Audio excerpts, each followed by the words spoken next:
የሚዲያው ድንቅ ሰው ከጋራጅ እስከ ሶሻል ሚዲያ ንቅናቄ የፈጠረው የህፃናትን ድብቅ ችሎታ ያወጣው ያ የስታንድ አፕ ኮሜዲ የጥበብ ሰው የዩቲዩብ ንጉስ ኮሜዲያን እሸቱ መለሰ።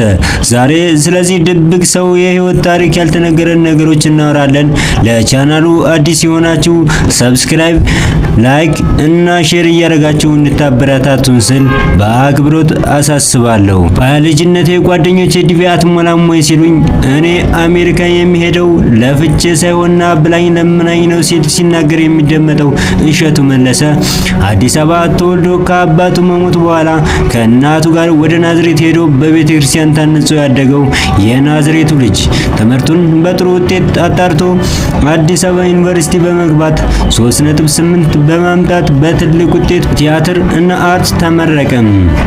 እንደ ማንኛውም የኢትዮጵያ ሕዝብ በእግሩ ስራ ፍለጋ የተንገራተተው እሸቱ መለሰ ስራ ስፈልግ እግሬ ሳስቷል ሲልም በሶሻል ሚዲያ ሲናገር ይደመጣል። ይህ ድንቅ ሰው የቤተሰብ ጨዋታ፣ የተለያዩ የመድረክ ስራዎች እናም ጋራጅ ስራ ተሰማርቶ ህይወቱን እንደመራ ይታወቃል። የልፋቱ ጥግ ያመጣል ውጤቱን እንደሚባለው ተረቱ ድህነቱን ለመሸኘት ሲኦል ድረስ እንደተጓዘም ይነገርለታል። የእድገቱን ማማን የጀመረው በስታንድ አፕ ኮሜዲ ሲሆን በተለያዩ የቴሌቪዥን ጣቢያዎችም ላይ ሰርቷል። በማስታወቂያ ረገድ የሚያገኘው እድገት የሚዘነጋ አይደለም።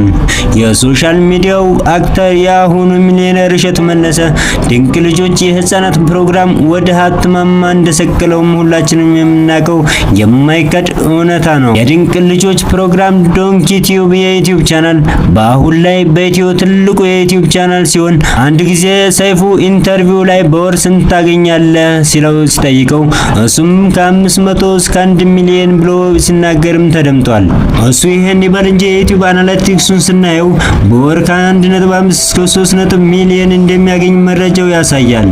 ይህ ሚሊዮነር ሰው 40 ሰራተኛ ሲኖሩት አሁን ላይ በዩቲዩብ ዶንኪ ቲዩብ የዩቲዩብ ቻናል ላይ ቀዳሚ ተጽዕኖ ፈጣሪም ሆኗል። መኖር ደጉ ህይወት ይቀየራል እንደሚባለውም በህይወቱ ከዕለት ተዕለት ወደ ሀብት ማማም ወጥቷል። ውድ ተመልካቾቻችን ዛሬ ስለ እሸቱ ይሄን ያህል አውገን በቀጣይ በሌላ ፕሮግራም እስከምንገናኝ መልካም ጊዜ ተመኘን። ሰብስክራይብ፣ ላይክ፣ ሼር በማድረግ የዊዝደም ቤተሰብ ይሁኑ።